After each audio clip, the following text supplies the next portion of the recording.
Isang maulan na araw sa ating lahat mga kababayan.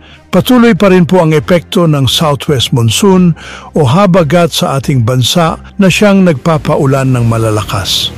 Ayon po sa datos ng Pag-asa, ilang araw pa po tayo makararanas ng ganitong mga pag-ulan o minsan malalakas na pag-ulan sa ilang bahagi po ng ating bansa.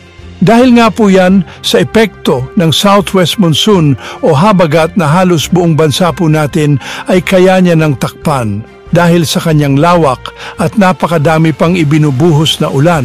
Kaya pinag-iingat po tayong lahat ng Pag-asa sa banta po ng malawakang pagbaha, malalakas na ulan na halos wala ka nang makita sa daanan, sa mga landslide at sa malalaking ahlon sa karagatan. Samantala, may binabantayan o inoobserbahan ang Pag-asa na cloud cluster sa loob po ng Philippine Area of Responsibility na posibleng maging bagong low pressure area o bagyo sa mga susunod na araw. Kaya paalaala ng Pag-asa sa ating lahat, ugaliing laging handa at alerto sa mga paparating na bagyo sa ating bansa. Sa mga nag-aabang kung walang pasok, paki-check po ang description box sa ibaba. Narito po ang kabuuang ulat panahon mula po ito sa weather specialist ng ating bansa, ang Pag-asa.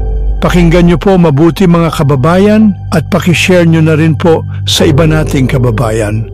Ang southwest monsoon o habagat patuloy pa nga rin ang epekto sa ating bansa at itong southwest monsoon ay nagdadala ng monsoon rain sa Zambales, sa may Bataan, pati na rin sa may Occidental Mindoro. Kapag sinabi nating monsoon rains, ito ay tuloy-tuloy na mga paulan na posible nga maging mga malalakas. Para naman sa Metro Manila, sa may Ilocos Region, Tarlac, sa may Benguet, Pampanga, Cavite, sa may Bulacan, Batangas, Antique, Laguna, Rizal, Oriental Mindoro, pati na rin sa Iloilo, asahan naman natin yung occasional rains, dulot pa rin ng southwest monsoon. Kapag occasional rains, posible pa nga rin yung maulang panahon at mga bugso ng katamtaman hanggang sa malalakas na mga pag-ulan.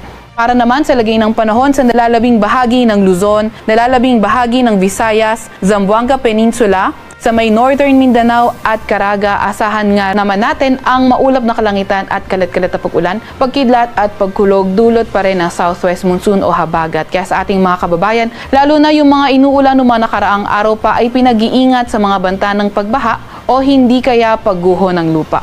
Para naman sa lagay ng panahon sa nalalabing bahagi ng Mindanao, partly cloudy to cloudy skies sa ating inaasahan, may mga tsansa pa rin ng mga localized thunderstorms. Sa kasalukuyan nga rin ay may minomonitor tayong cloud clusters, silangan ng ating bansa at hindi nga natin nirurule out yung posibilidad na ito ay maging isang low pressure area sa mga susunod na araw.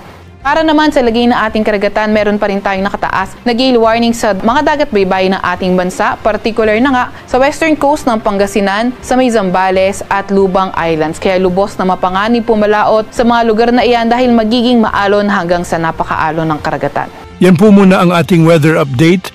Sa mga naghahanap po ng rechargeable super bright solar flashlight and waterproof work light, click nyo lang po ang product basket na makikita nyo sa inyong screen o sa description box.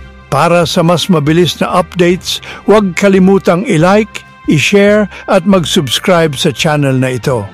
Hanggang sa susunod na ulat panahon, stay safe and weather-wise mga kabayan.